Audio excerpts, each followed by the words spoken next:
नमस्कार, मैं कुमार राव, आप देख रहे हैं स्टार मिथिला। जोगबनी का तस्वीर है और यहाँ पे वॉशिंग पिट बन चुका है। अभी जोगबनी से टाटा के बीच चलने वाली जो गाड़ी है 24 डब्बे की गाड़ी, उसकी धुलाई हो रही है। आप देख सकते हैं ये ऑटोमेटिक वॉशिंग पिट है और इससे ट्रेन को धोने में महज आधे घंटे का समय लगेगा। उसके बाद ये प्लेटफॉर्म नंबर 8 से जोगबनी से रवाना होगी और अपने निर्धारित समय के अनुसार से ये कटिहार होते हुए टाटा को पहुंच जाएगी। ये आप देख सकते हैं धुलाई हो रहा है, आपको दिख रहा होगा, क्योंकि 4 वर्ष पहले ही यहाँ पे जो वॉशिंग पिट का निर्माण था उसको पूरा करने के लिए दिशा निर्देश दिया गया था।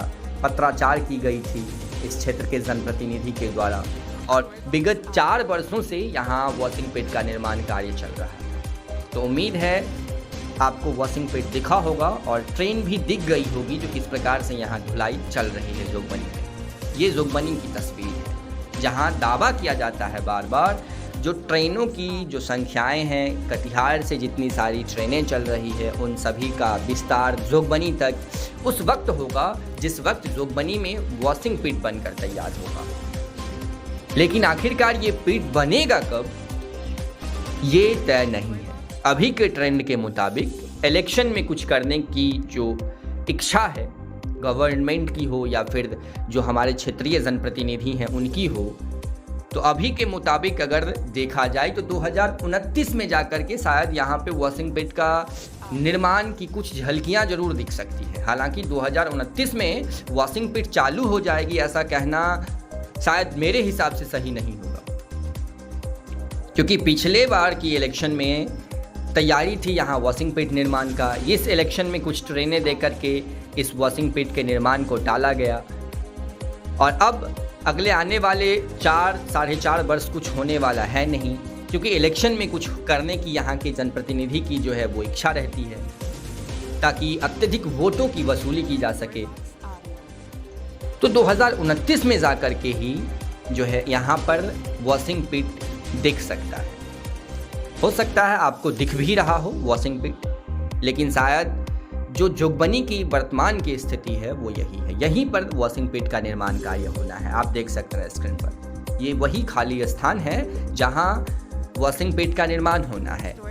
यहाँ 2 पटरियां पहले से बिछी हुई है, इस पे गुड्स की ट्रेनें आती थी पहले, लेकिन अभी वर्तमान में इस जगह पर गुड्स की ट्रेनें नहीं आ रही है। इसमें एक ट्रैक नॉन इलेक्ट्रीफाइड है और एक ट्रैक इलेक्ट्रीफाइड है, लेकिन बस सेंटिंग के लिए इस दोनों ट्रैक का उपयोग किया जा रहा है। और जो प्रस्तावित जगह था वो यही स्थान था जहां पे बताया गया था जो वॉशिंग पिट का निर्माण होगा आज से 3-4 लगभग वर्ष पूर्व। और ये बीच में एक बाउंड्री वॉल आपको दिख रहा होगा और उसके इस साइड में जोगबनी स्टेशन है जहाँ पे अभी जोगबनी सहरसा एक्सप्रेस खड़ी है और बीच में 2 लाइन और हैं। उसके बाद एक लाइन और है जिस पर चौथी लाइन जिस पर एक डेमू अभी खड़ी है जोगबनी कटिहार के बीच चलने वाली। जोगबनी आखिरी स्टेशन है और कटिहार से कई सारी ट्रेनों की परिचालन की जाती है। महज 2 से 2.5 घंटे का रास्ता है।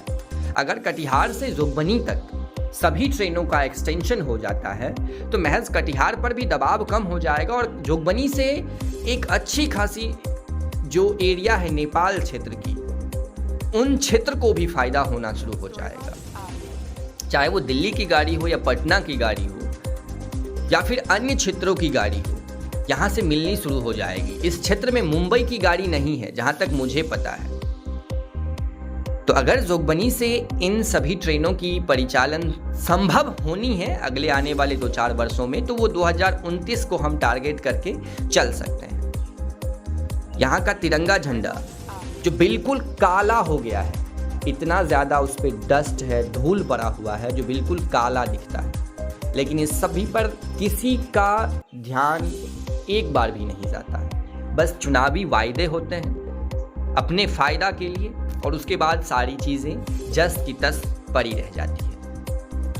तो उम्मीद करते हैं अगले आने वाले 2029 में यहाँ पर ज़रूर वॉशिंग पिट का निर्माण कार्य हो जाएगा और 2029 के बाद यहाँ पर ट्रेनों की संख्याएँ बढ़ सकेंगी। जुड़े रहें स्टार मिथिला से, हम बहुत जल्द अगली तस्वीर के साथ हाजिर होंगे जो अपने क्षेत्र मिथिला से होगा। धन्यवाद, आप देख रहे हैं स्टार मिथिला।